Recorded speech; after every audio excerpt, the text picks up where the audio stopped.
Graça e paz, meus irmãos, tudo bem? Estamos aqui para mais uma aula. Nós estamos finalizando os estudos dos livros do Antigo Testamento. Então hoje vamos para o livro de Malaquias, que é o último profeta do Antigo Testamento, e eu tenho certeza que essa jornada de estudo dos livros do Antigo Testamento foi edificante para você. Acredito certamente que você tenha aprendido muita coisa, mas eu quero motivar você a continuar os seus estudos, a se aplicar no aprofundamento da palavra, porque isso é vida, isso traz vida para nós, ok? Antes de nós iniciarmos a nossa aula, eu quero fazer uma oração, porque eu quero pedir, como de costume, para Deus Ele nos direcionar aqui nesse momento, direcionar a minha vida, para que seja uma ministração clara, que a didática utilizada aqui possa fazer com que você compreenda essa aula e que o seu coração também esteja aberto, como uma terra fértil para receber essa semente tão preciosa que é a palavra de Deus. Amém? Então, eu quero convidar você, se você pode, claro, fechar os teus olhos e orar ao Senhor comigo. Amém? Senhor, mais uma vez, ó Deus, nós queremos te louvar. O meu coração, ele está, ó Pai, cheio de gratidão por esse tempo. Obrigado, ó Deus, por essa oportunidade de conhecer um pouco mais da Tua palavra, de poder compartilhar com os nossos irmãos, que os ensinamentos, ó Pai, do livro de Malaquias, do profeta Malaquias, possam, ó Pai, trazer vida aos nossos corações, que nós possamos estar atentos àquilo que o Senhor está nos falando, em nome do Senhor Jesus, que possamos, ó Deus, transformar tudo isso em uma aplicação prática para os nossos dias, e que tudo isso faça sentido, ó Pai, durante as nossas atividades diárias, Senhor. Em nome de Jesus. Pai, usa a minha vida de forma clara para os nossos irmãos. Que eles possam sair daqui, ó Deus, com clareza de entendimento a respeito dessa aula e desse livro. Em nome de Jesus. Amém e amém. Amém? Meus irmãos, então nós vamos aqui para mais uma aula. Vamos falar sobre o profeta Malaquias. Eu quero ser sucinto. Eu não quero demorar nessa aula. Por isso que eu quero iniciar já trazendo o significado do nome do profeta Malaquias. O significado do nome do profeta Malaquias, ou seja, Malaquias significa meu mensageiro. Então, nós já conseguimos entender de fato que o Senhor está levantando um profeta para entregar uma mensagem que não parte do coração dele. Malaquias, assim como todos os outros profetas, não estão ali falando para o povo aquilo que vem, aquilo que dá na telha. Certamente eles estão sendo direcionados pelo Senhor para entregar uma mensagem específica para um povo específico. Obviamente que nós somos secundários em relação a essa mensagem, porém os ensinamentos eles são profundos ao ponto de nós que estamos vivendo em uma outra época conseguir se aprofundar e analisar esses ensinamentos do profeta Malaquias para o povo daquela época e aplicar nos nossos dias, porque existem princípios que estão embutidos aqui no livro de Malaquias e em todos os outros livros do Antigo Testamento, que eles são imutáveis de fato, coisas que nunca vão mudar. Então, isso aqui nós conseguimos, muito daquilo que está aqui, nós conseguimos aplicar nas nossas vidas. E é maravilhoso ver a forma que Deus usa o profeta Malaquias. Então, o significado de Malaquias, do nome Malaquias, é o meu mensageiro. E quem escreveu esse livro? Eu sempre digo que eu uso essa frase, existe um consenso, essa palavra. Existe um consenso entre a maioria dos estudiosos de que o próprio profeta escreveu, foi o autor do livro que leva o seu nome. Então, grande parte dos estudiosos da Bíblia, dos pais da igreja mesmo, eles apontam que Malaquias foi o escritor desse livro, ou seja, o livro que leva o nome dele. E quando Malaquias profetiza? Qual era o cenário em que Malaquias inicia aqui o desenvolvimento do seu ministério profético? Então, para nós entendermos, nós viemos aqui de duas aulas, de Ageu e de Zacarias. E nós entendemos que tanto Ageu quanto Zacarias e também Malaquias foram profetas levantados por Deus depois do cativeiro babilônico. Eu falei isso as duas últimas aulas e também estou falando agora para ficar bem claro para nós. Então, ambos profetizaram após o cativeiro babilônico, ok? As suas mensagens proféticas e a mensagem de Zacarias, de Malaquias, perdão, ela foi uma mensagem após o cativeiro babilônico, porém em um tempo diferente de Ageu e Zacarias. Ageu e Zacarias foram contemporâneos, eles profetizaram no mesmo período. Agora Malaquias não. Então, qual é o cenário? Quando Ageu e Zacarias estavam profetizando, o templo estava sendo reconstruído, lembra? O templo estava sendo reconstruído.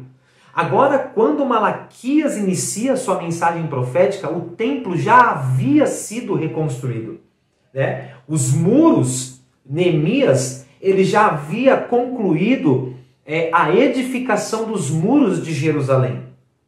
Segundo a história, segundo a tradição judaica, Neemias já tinha voltado para a Pérsia. Então, eles datam, não é uma data exata, ok? Mas eles datam que o livro de Malaquias foi escrito ali entre cerca de 433 a.C., ok? Então, o cenário é um cenário um pouco diferente em relação a Ageu e Zacarias. Malaquias está profetizando em um momento em que o templo já foi reconstruído, os muros já foram reconstruídos, a cidade de Jerusalém agora está voltando a um normal, né, depois de um período de 70 anos escrava na Babilônia, né, o povo, uma parte do povo judeu estavam escravos, né, na Babilônia eles retornam, agora tudo isso já foi reconstruído, a cidade, os muros e também o templo. Porém, quando Malaquias é levantado, o povo está vivendo um declínio espiritual. Se você ler o capítulo 1, Malaquias, o capítulo 2, você vai conseguir enxergar que espiritualmente falando o povo não estava ok. O povo estava... eles trocaram, por exemplo, aquela devoção dos cultos, sabe? Aquela coisa de um culto sincero por um culto, apenas um ritual religioso. Eu escrevi aqui, olha, a devoção dos cultos tinha se tornado um ritual religioso. Então, mesmo após a reconstrução do templo, a revitalização da cidade, a reconstrução dos muros, mesmo depois de Deus ter feito tantas coisas, o povo estava em um declínio espiritual e o culto, ele tinha se tornado um culto mecânico, mais ou menos para você entender. Eles dependiam, por exemplo, de um ministro para adorar e falar assim, ó, levanta sua mão. Sabe aquela coisa robótica, aquela coisa mecânica?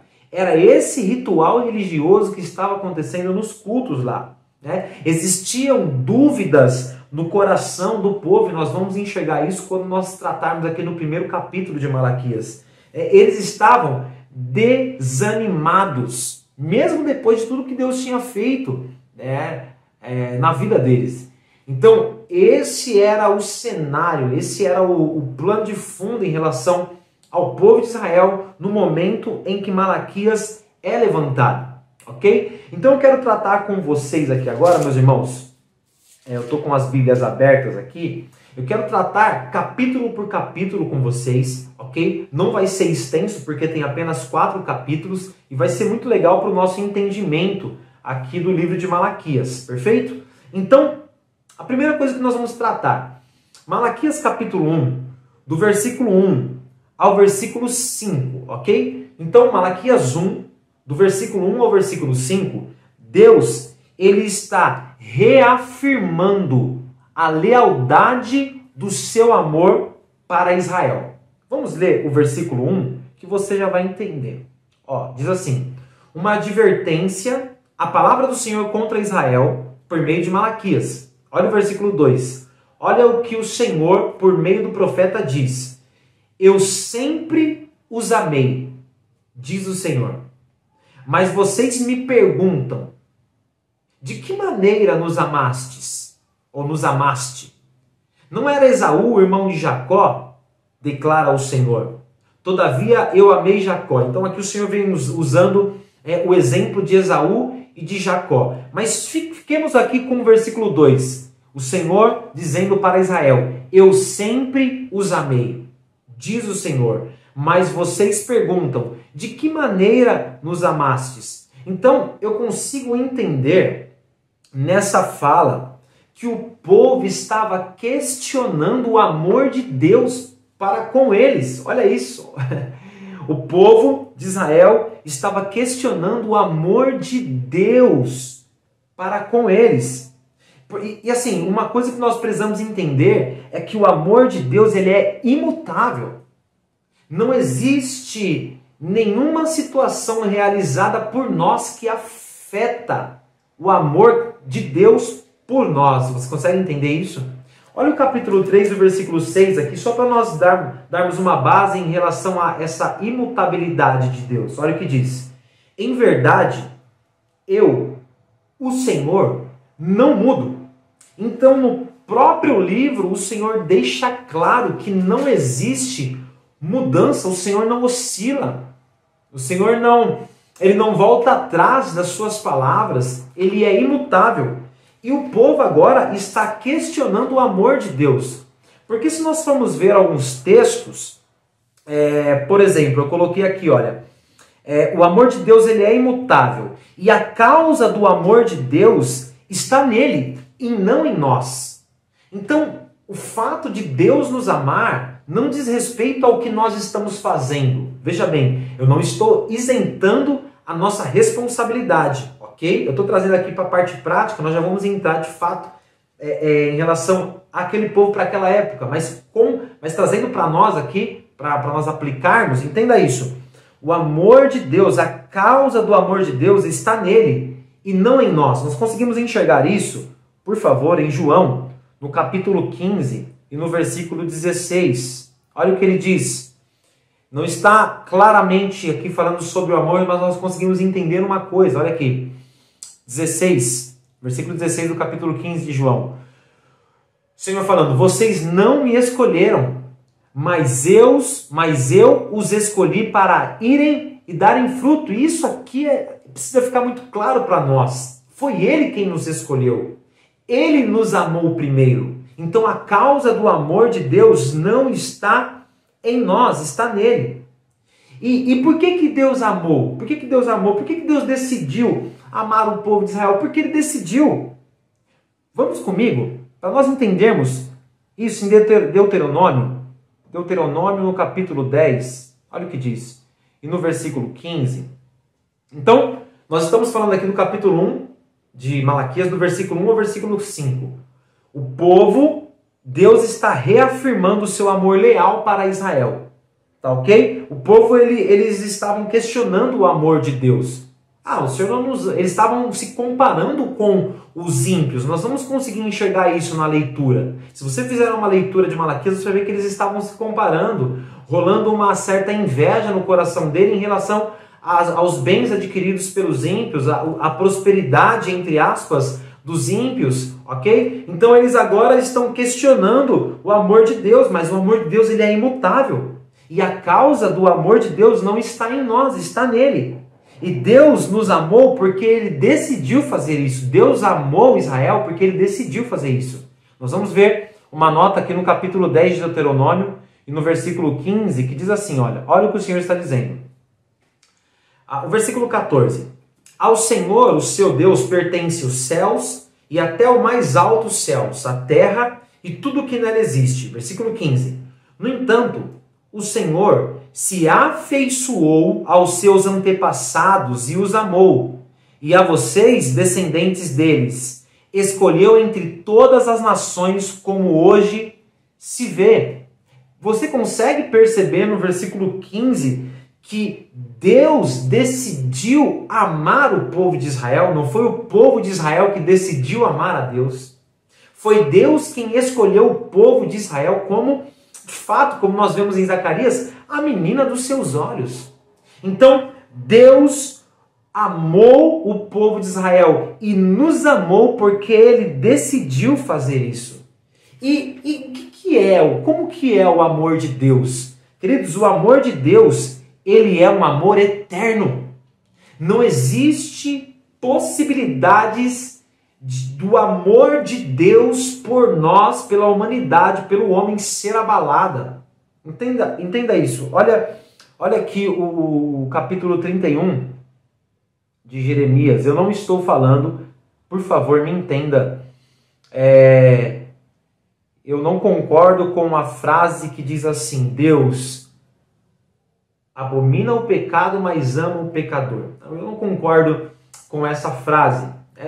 Existem responsabilidades. Obviamente que quando nós não temos clareza em relação às Escrituras, é uma coisa.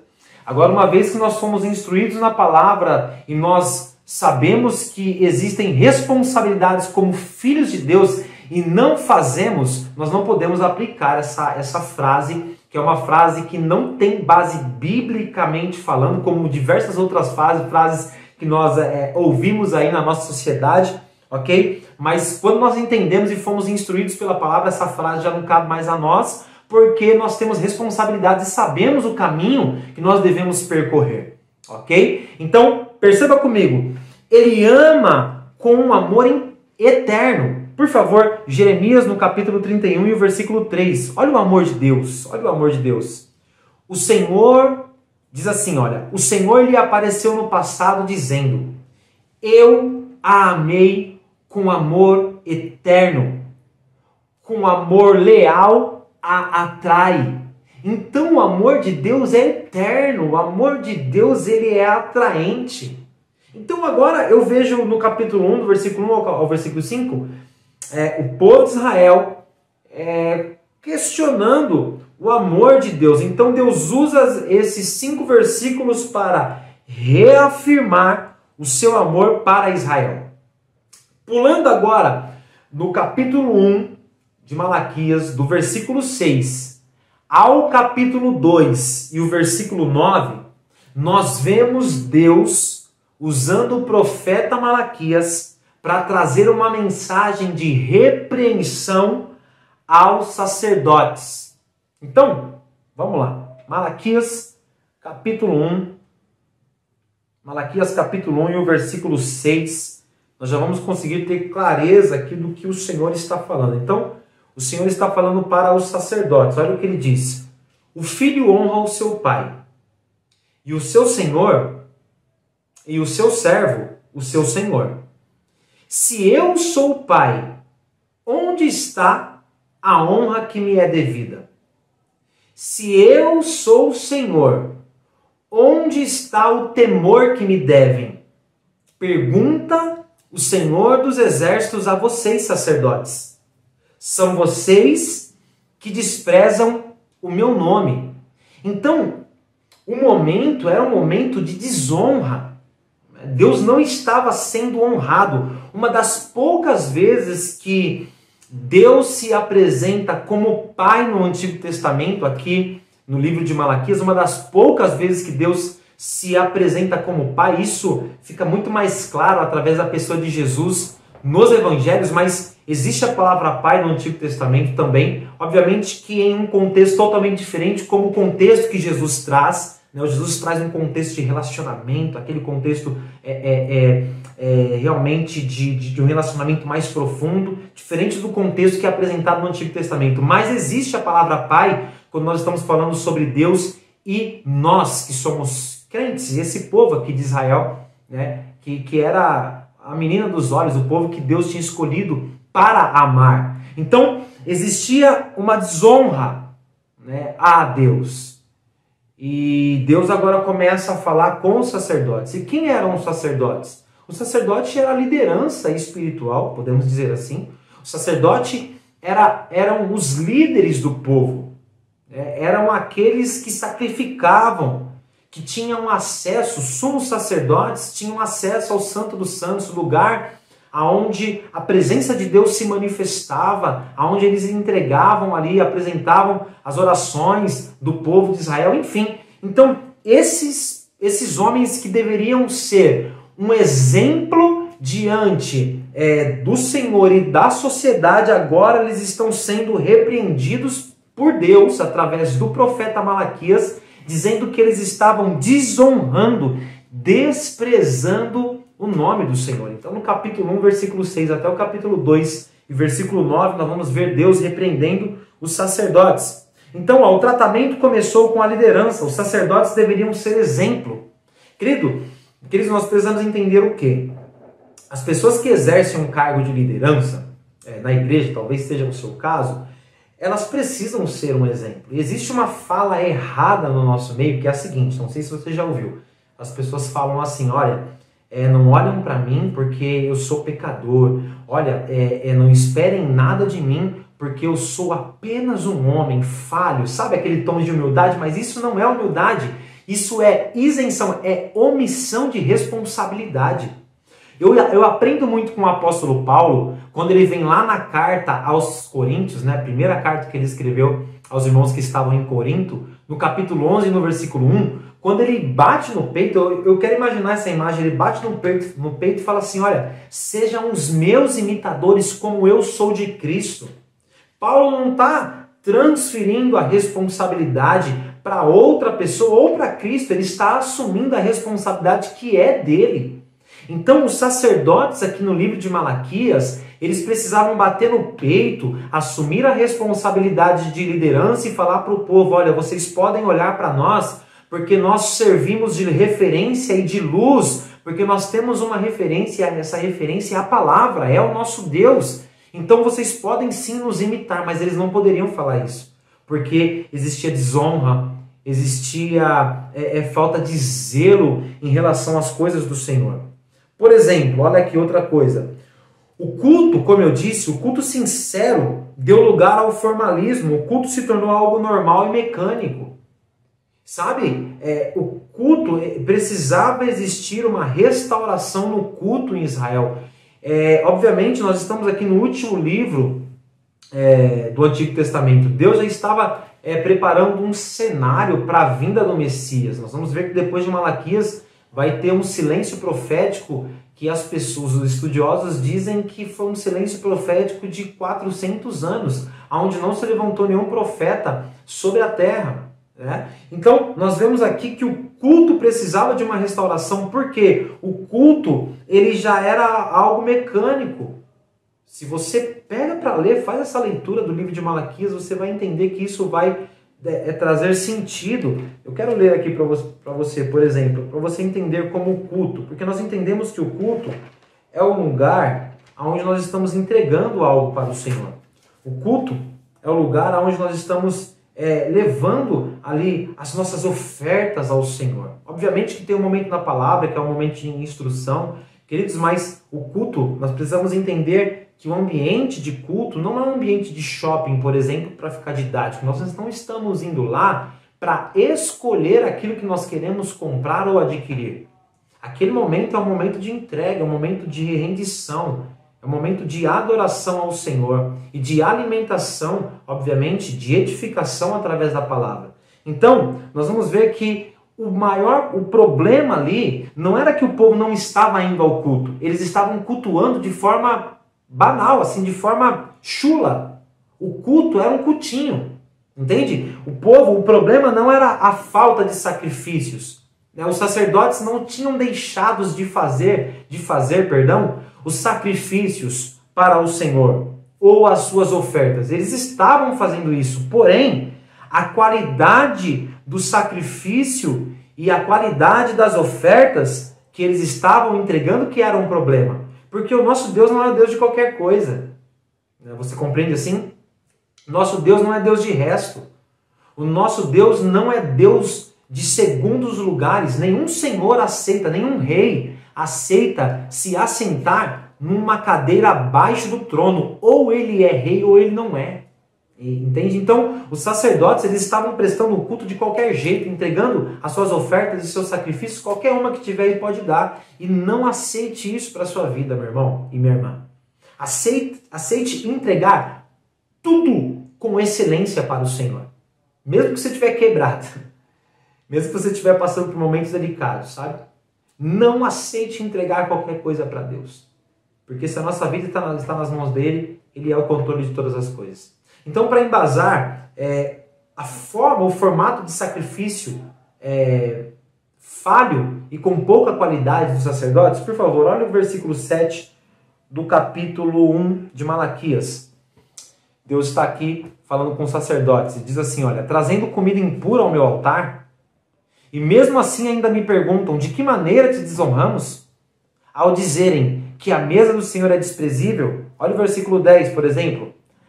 Se um de vocês fechasse as portas do templo, se um de vocês fechasse as portas do templo, ponto de afirmação, assim ao menos não acenderiam o fogo do meu altar inutilmente. Não tenho prazer em vocês. Olha isso aqui. Olha Deus falando, não tenho prazer em vocês, diz o Senhor dos Exércitos, e não aceitarei as suas ofertas. Galera, olha isso, meus irmãos. Deus fala assim, olha, melhor seria que o templo estivesse com as portas fechadas, porque dessa forma vocês não acenderiam o fogo inutilmente. Essa oferta, esse tipo de sacrifício que vocês estão trazendo é inútil. Aí ele fala assim, olha, eu não tenho prazer em vocês. Olha o que Deus não fala. Primeiro, Deus fala, eu não tenho prazer em vocês, para depois falar que não aceita as ofertas. Você vê a importância do ofertante e da oferta. Não é só chegar e entregar o meu culto, sabe, ir lá num culto de domingo. Eu estou tentando contextualizar e trazer aqui para aplicação prática para as nossas vidas também. Não é só chegar em um culto e chegar lá e louvar, e adorar. Não, eu preciso entender que além da minha oferta, o ofertante que sou eu também precisa estar coerente com aquilo que eu estou entregando para o meu Deus. Entende isso? Porque Deus, antes de reprovar a oferta, reprova o ofertante. Ele fala assim, eu não aceito vocês, sacerdotes. E depois ele fala, também não aceito a oferta de vocês. Então, talvez nós estamos fazendo a coisa certa, mas da maneira errada.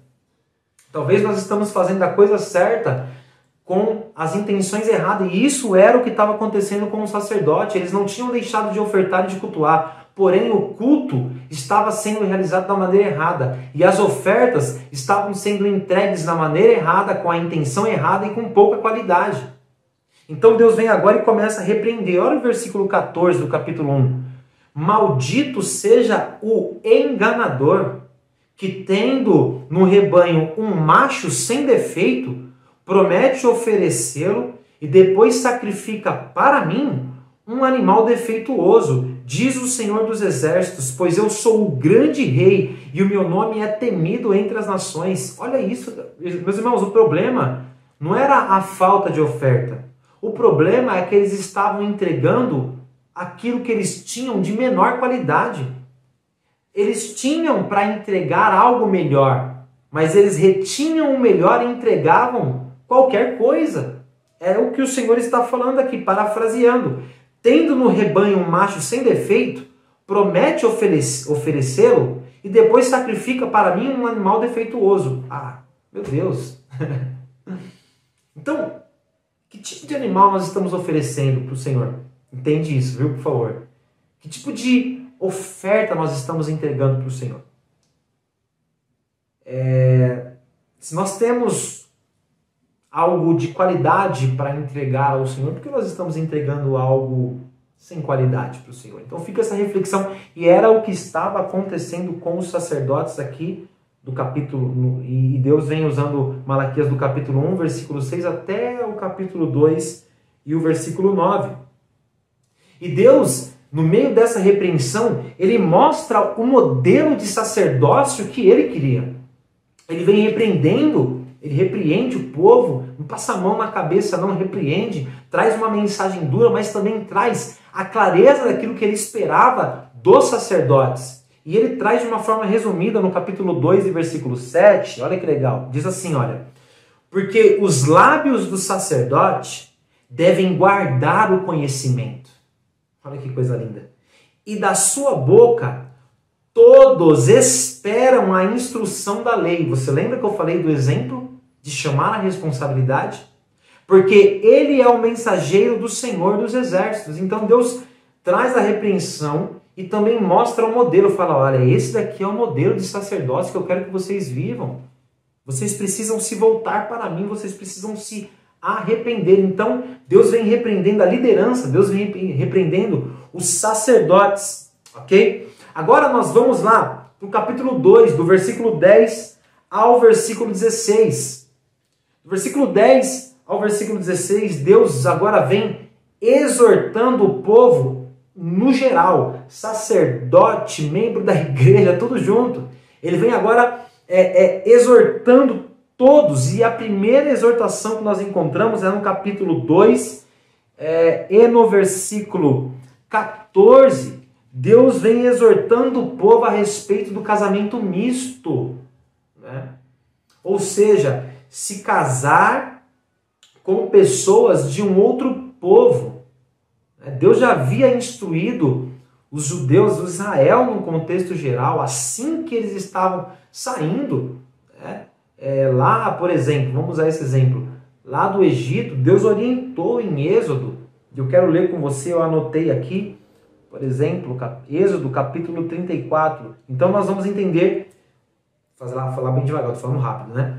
Então, capítulo 2, do versículo 10 ao versículo 16 de Malaquias, Deus está usando o profeta Malaquias para exortar o povo no modo geral, todo mundo. Agora não é só os sacerdotes, são todos. E ele vem trazendo uma exortação sobre o casamento misto, ok? Então vamos lá para Êxodo capítulo 34, para embasar, tá bom, meus irmãos? Versículo 14, nós vamos ler o 14, 15 e 16. Olha o que Deus já havia dito lá atrás para esse povo a respeito do casamento misto. Olha, nunca adore nenhum outro Deus, porque o Senhor, cujo nome é zeloso, é de fato zeloso. Olha o versículo 15. Acautele-se, ou tome cuidado, para não fazer acordo com aqueles que já vivem na terra, pois quando eles se prostituírem, seguindo os seus deuses e lhes oferecerem sacrifícios, convidarão você e poderão levá-lo a comer dos seus sacrifícios e a escolher para os seus filhos mulheres dentre as filhas deles. Quando elas se prostituírem, seguindo os seus deuses, poderão levar os seus filhos a se prostituir também. Então, o que Deus está alertando aqui em Êxodo capítulo 34 a respeito da mixigenação em relação ao casamento com pessoas de outros povos. Ele está falando assim, olha, de forma resumida, se você casar com uma pessoa que não serve o mesmo Deus com você, o resultado disso vai ser idolatria. É isso que Deus está falando. Olha, se você casar com um povo, com uma mulher, que não tem o mesmo segmento de fé que o seu, você corre um grande risco de se tornar uma pessoa idólatra, ou seja, idolatrar outros deuses. Então, outro exemplo, você conhece o rei Salomão. Quando nós pegamos lá 1 Reis, capítulo 11, do versículo 1 e versículo 4, eu quero ler, para embasar, para ficar legal, rapidinho a leitura. Estou aqui, consigo abrir rapidinho. Salomão aqui, 1 Reis, capítulo 11, do versículo 1 ao versículo 4, olha o que diz. O rei Salomão amou muitas mulheres estrangeiras, já começou aí. Então, Salomão, ele se encantou, amou, se apaixonou por mulheres que não faziam parte do povo, do círculo, do povo de Deus, né? Então, ele amou essas mulheres. Além da filha de Faraó, olha as nações que Salomão tomou mulheres. Tomou mulheres das Moabitas, Amonitas, Edonitas, Sidônias e Hititas. Elas eram das nações a respeito das quais o Senhor tinha dito aos israelitas: vocês não poderão tomar mulheres dentre essas nações, porque elas os farão desviar-se para seguir os seus deuses. Deus já tinha instruído. E Salomão sabia dessa instrução. Entende? No entanto, Salomão apegou-se amorosamente a elas, casou com 700 princesas e 300 concubinas, e as suas mulheres o levaram a desviar-se.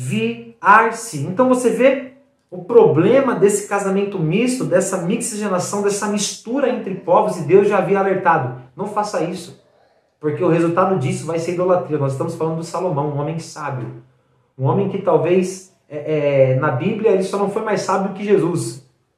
Permita-me usar essa expressão, mas ele não seguiu as orientações a respeito do casamento misto que Deus já tinha orientado. Outro que também aconteceu, fez a mesma coisa, você lembra de Acabe? Acabe se casou com Jezabel. Um pouquinho mais para frente, 1 Reis, capítulo 16, versículo 3, você vê isso. Acabe se casou com Jezabel.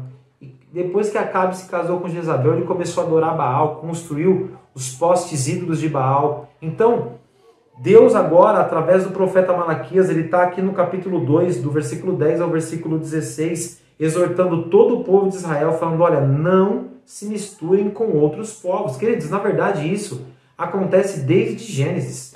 Essa mixigenação acontece desde Gênesis. Era o povo de Deus se casando, eram os filhos de Deus se casando com os filhos dos homens. Entenda isso. Os homens que no Antigo Testamento, lá de Gênesis, se casando com as filhas de pessoas que não compactuavam com a mesma fé. Então Deus manda o dilúvio, depois do dilúvio acontece a mesma coisa. Entendeu? Então isso é algo que nós temos que tomar cuidado nos dias de hoje também. Eu não estou dizendo que em um relacionamento que as pessoas, que talvez o seu marido ou a sua esposa não sirva a Deus, Deus não possa restaurar a vida dela ou a vida dele. Não é isso que eu estou dizendo, eu não posso limitar a ação do Espírito Santo na vida de uma pessoa. É Deus quem abre o coração.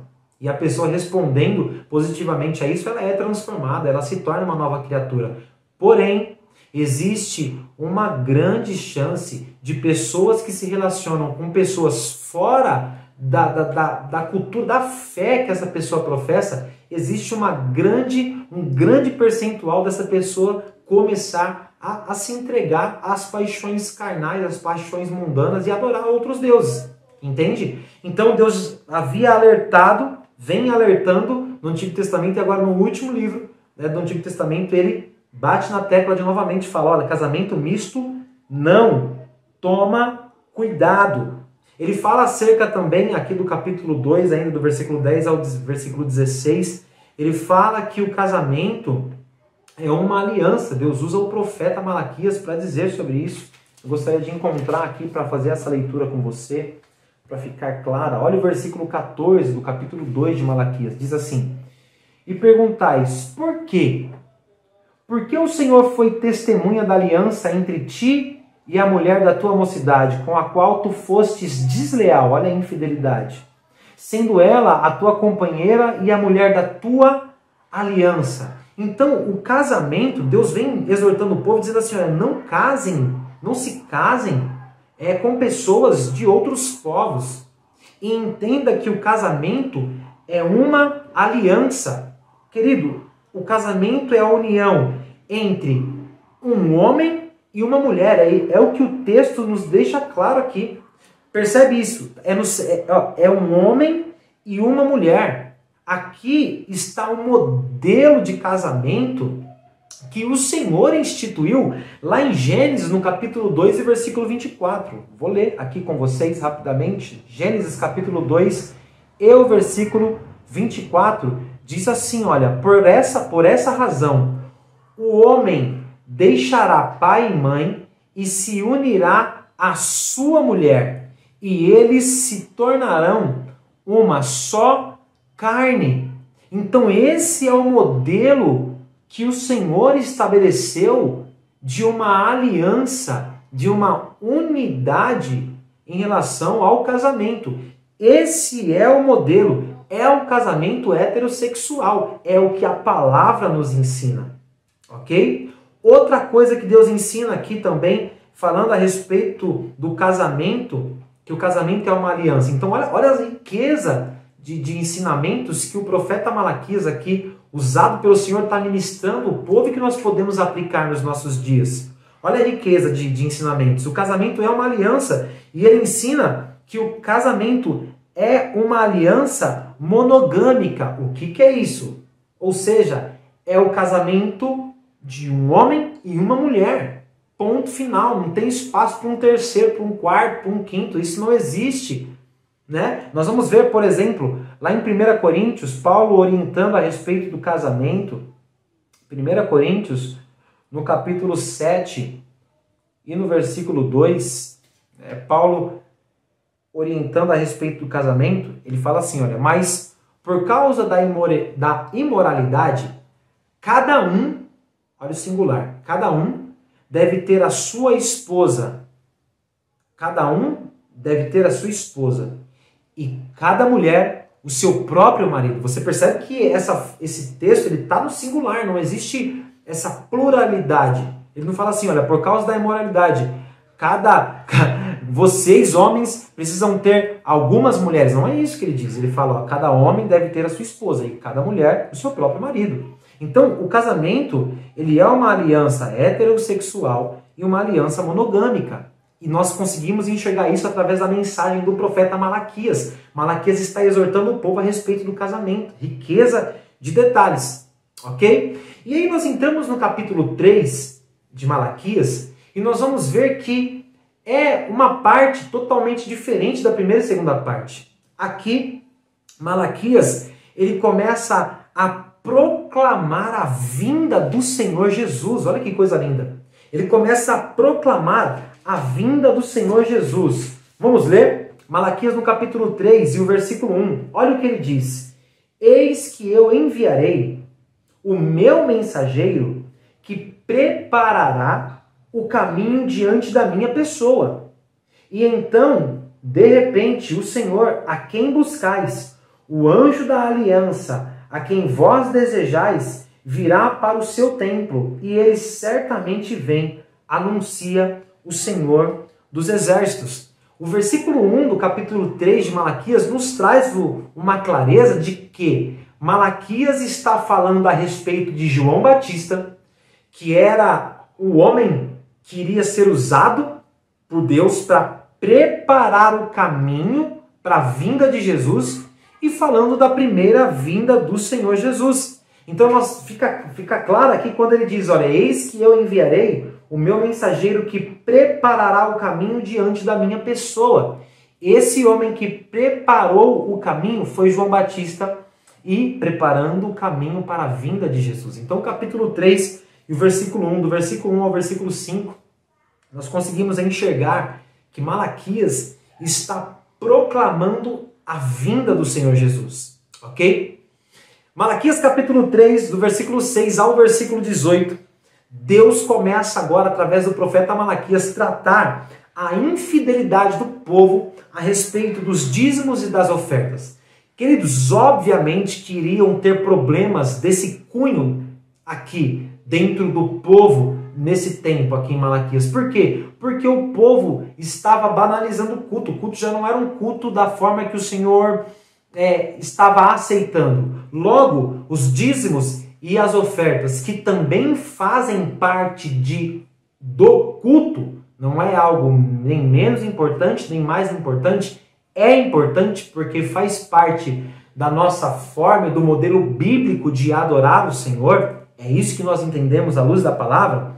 Nós vemos que o povo estava com uma grande infidelidade a respeito dos dízimos e das ofertas. Por exemplo, vamos ler lá o capítulo 3 de Malaquias, o versículo 8. Diz assim, olha, é o clássico aqui. Diz assim, capítulo 3 e o versículo 8 de Malaquias. Capítulo 3, deixa eu achar aqui. E o versículo 8 de Malaquias diz assim, olha. Pode um homem roubar a Deus? Olha, o profeta está falando ao povo. Olha que mensagem. Contudo, vocês estão me roubando. E ainda perguntam, como é que te roubamos? Olha o cinismo, né? Como é que te roubamos? Aí o profeta diz, ele mesmo responde, nos dízimos e nas ofertas. Então, nós precisamos entender algumas coisas a respeito dos dízimos e das ofertas. Eu fiz algumas anotações para trazer aqui de forma clara para você. Primeiro, o dízimo, ele é um princípio. O dízimo não é da lei. O dízimo não existe exclusividade da lei em relação ao dízimo. O dízimo, ele é um princípio. O dízimo, ele nasce muito antes da lei, né? Ele nasce lá no capítulo 14, no versículo 20, quando Abraão por livre e espontânea vontade, sem nenhuma informação, ele entrega o dízimo a Melquisedeque, ao sacerdote Melquisedeque. Então, ali se institui um princípio do dízimo. Obviamente que nós vamos ver o dízimo na lei, porque o dízimo foi incluído na lei. Nós conseguimos enxergar o dízimo nos livros proféticos, nos livros poéticos, nos livros, nos evangelhos. Nós conseguimos enxergar o dízimo lá no Novo Testamento, como eu disse lá, por exemplo, em Hebreus. Nós conseguimos enxergar, nós vemos os ensinamentos do dízimo em toda a Bíblia. Então o dízimo não é exclusividade da lei. Isso não é. E nós precisamos entender isso. Se nós formos ver lá, Gálatas, por que foi... Será que eu consigo achar essa nota aqui? Gálatas diz que... Qual foi o propósito de criar a lei? Deixa eu ver se eu consigo encontrar. Qual foi o propósito de criar a lei? Por que a lei foi criada? Com qual objetivo? Deixa eu ver se eu encontro aqui.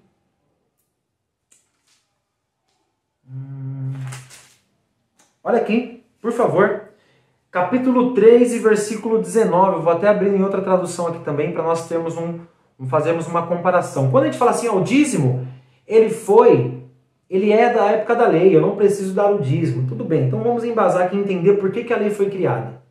Ok? Olha o apóstolo Paulo ensinando. Qual era, ele começa assim, olha, na NVI eu estou lendo. Qual era então o propósito da lei? Ele começa fazendo uma pergunta.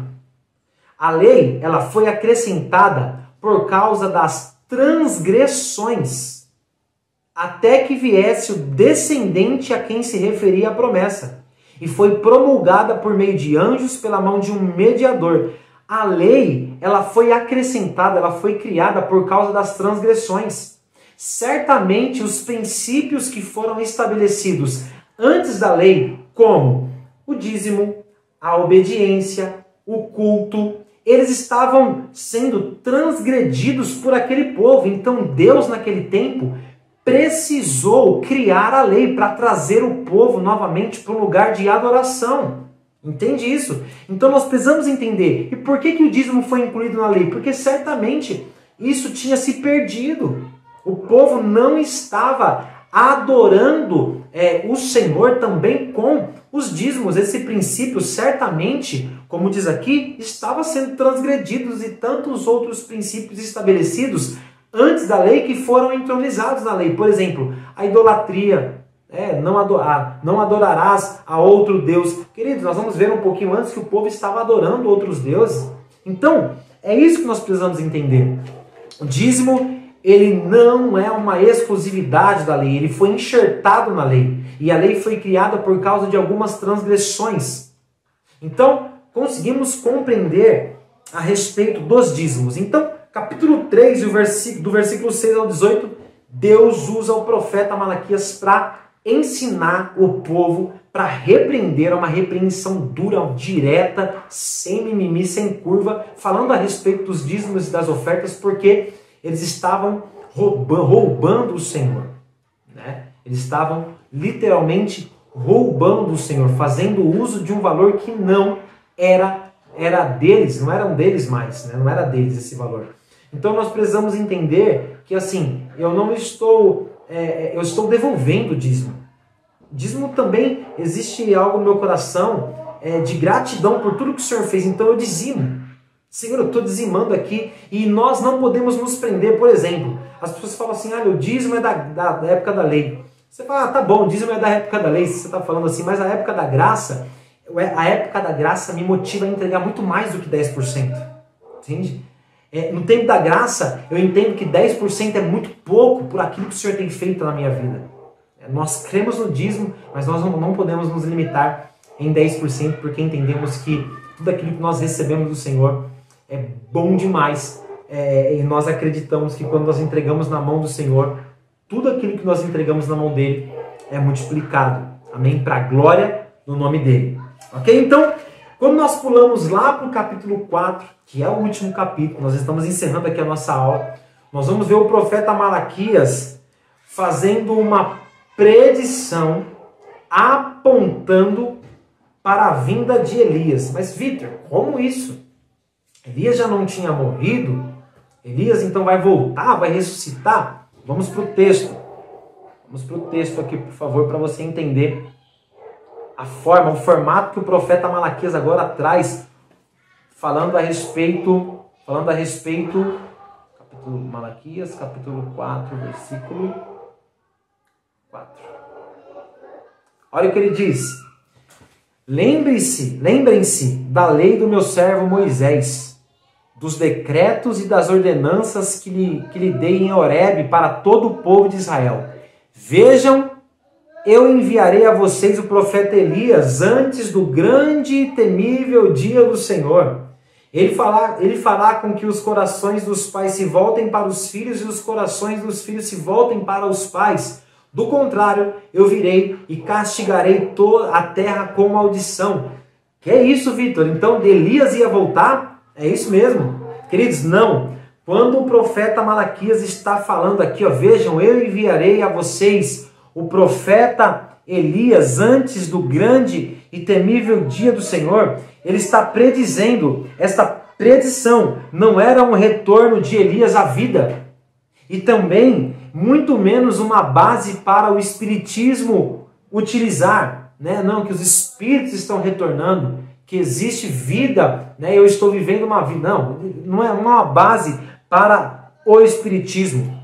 Quando o Malaquias libera essa palavra a respeito de Elias, ele está falando a respeito de João, apontando para João Batista, e nós vamos entender isso na palavra.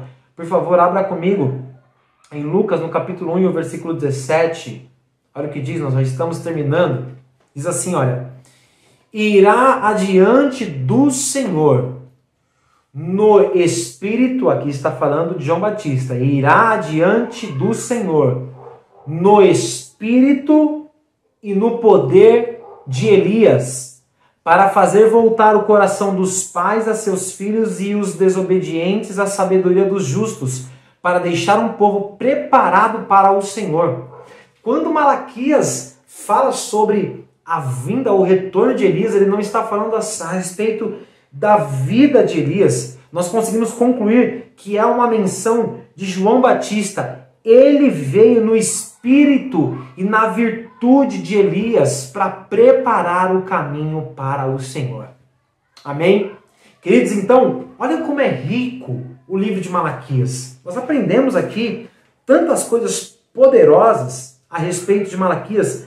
Aprendemos que Deus reafirma o seu amor leal por Israel e por nós, ele também nos ama. Nós aprendemos que o Senhor repreendeu os sacerdotes naquela época porque o culto se tornou algo banal e mecânico. Isso não pode acontecer nos nossos dias. Nós vemos Deus exortando o povo de uma maneira geral a respeito dos problemas em um casamento misto, em casar-se com pessoas de outros povos e outras culturas, e o resultado disso foi uma vida de idolatria. Citamos o exemplo aqui de Salomão. Nós vemos Deus falando que casamento é aliança, e ele traz modelo de um casamento heterossexual e um casamento monogâmico.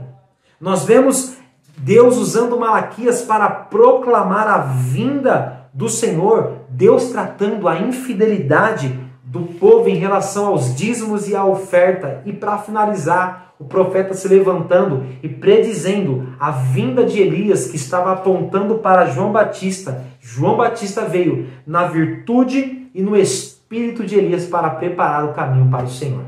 Amém? Todos os professores que passaram por aqui, queremos agradecer vocês por esse tempo de qualidade que nós tivemos aqui. Que você possa conseguir sair mais instruído de todas essas aulas. Faça bom uso, indique para amigos e que Deus te abençoe em nome de Jesus. Amém?